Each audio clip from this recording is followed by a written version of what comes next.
पुढच्या महत्त्वाच्या बातमीकडे वळतोय। सांगलीतील कवठे महांकाळमधील इरळी गावात एमडी ड्रग्जच्या कारखान्यावर मुंबई क्राईम ब्रँचने छापेमारी केली आहे।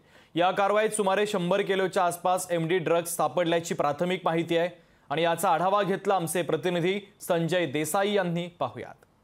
दिल्ली, मुंबई, पुणे पाठोपाठ आता सांगलीमध्ये हे ड्रग्ज कनेक्शन असल्याचं उघडकीस झालेलं आहे।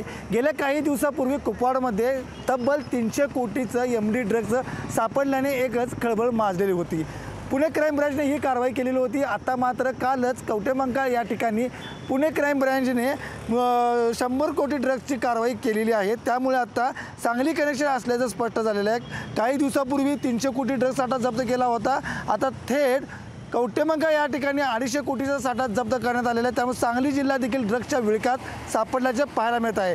मात्र सगळ्यात महत्त्वाची बाब म्हणजे सांगलीमध्ये एवढ्या मोठ्या प्रमाणात ड्रग्ज बनवणारा कारखाना असल्याचं उघडकीस आलेलं आहे।